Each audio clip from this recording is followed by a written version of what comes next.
Ustadz, salahkah saya bila milih-milih ustadz? Mengingat penceramah di tempat saya bukannya memberikan pencerahan pada umat, malah ceramahnya itu suka mengarah pada kebencian, menimbulkan kebencian di antara kita, dan cenderung tidak toleran terhadap perbedaan. Akhirnya saya keluar dari majelis taklim itu dan cari majelis taklim serta ustadz yang banyak memberikan pencerahan. Mohon pencerahannya, ya. Oke, begini.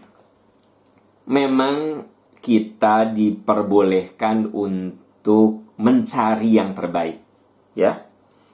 Coba Anda lihat di dalam surat Az-Zumar ayat 18. Alladzina yastami'unal qawla. Orang yang mendengarkan nasihat yang baik. Fayattabi'una ahsana. Lalu mengikuti kebaikan itu. Ulaikal ladzina hadahumullah. Mereka itulah orang yang diberi hidayah oleh Allah. Dan mereka itulah orang-orang yang mendapatkan petunjuk. Jadi menurut ayat ini, sangat-sangat boleh kita menyeleksi. Memang kalau saya amati ya, di YouTube, di ceramah biasa, itu orang tuh macam-macam. Ada yang seneng gitu, ngebahas, jadi menumbuhkan kebencian. Ini salah, itu salah, ini wah gitu ya. Jadi ceramahnya itu yang paling benar cuma dia. Yang lain tuh salah. Yang akan masuk surga hanya dia dan kelompoknya. Orang lain itu masuk neraka semuanya. Gitu ya. Ya tentu saja kita boleh meninggalkan orang seperti ini kalau menurut kita kok dia menimbulkan kebencian, dia menimbulkan suudzon sama orang, kan gitu. Padahal kan Islam mengajari kita husnuzon. Islam mengajari kita untuk fa'aslihu baina akhawaikum. Coba sahabat-sahabat lihat di Al-Hujurat, ya, innamal mu'minuna ikhwah. Sesungguhnya orang yang beriman itu bersaudara. Fa'aslihu baina akhawaikum. Damaikan persaudaraan.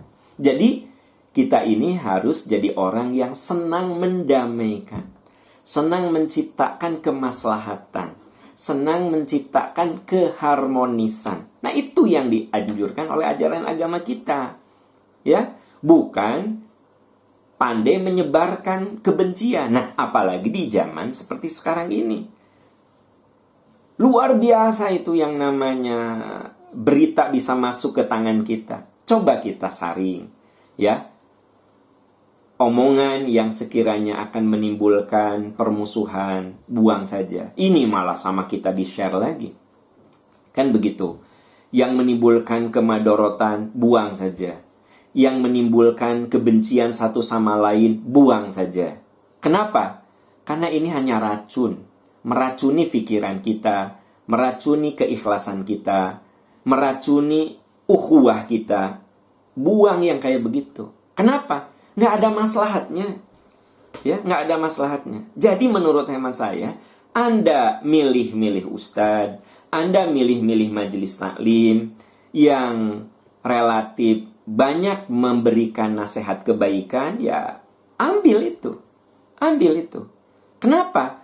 Karena menurut surat Az-Zumar ayat 18, alladzina yastami'unal qaul, orang yang mendengarkan pembicaraan yang baik, fayattabi'una ahsana, mengikuti kebaikan. Dan jangan lupa pula di An-Nahl ayat 125 ketika Allah berfirman, ud'u ila sabili rabbika bil hikmah, ajaklah ke jalan Tuhanmu dengan ilmu, wal mau'izatil hasanah, dengan nasihat yang baik. Ayat Al-Quran saja menyuruh kita menyampaikan itu dengan nasihat yang baik.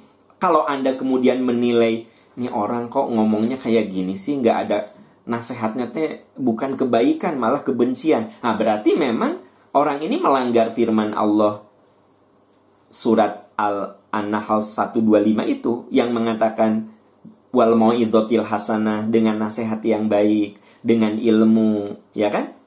Oke, jadi kesimpulannya boleh saja Anda pilih-pilih ustadz, pilih-pilih majelis taklim yang lebih membuat Anda sejuk, yang membuat Anda tenang, yang membuat Anda produktif, yang membuat Anda husnuzon sama orang lain, yang membuat Anda semangat beribadah, yang membuat Anda semangat menghargai orang lain.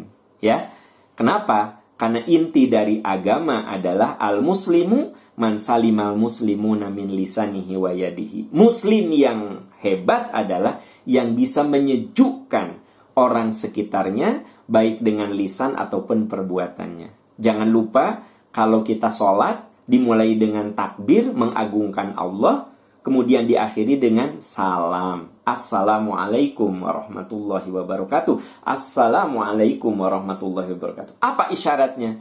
Bahwa sholat itu harus menciptakan kedamaian. Keselamatan untuk Anda, keselamatan untuk Anda, kedamaian untuk Anda, kedamaian untuk Anda. Jadi sahabat, itulah pesan yang kita bisa lihat di dalam ajaran-ajaran Islam. Wallahu a'lam bishawab.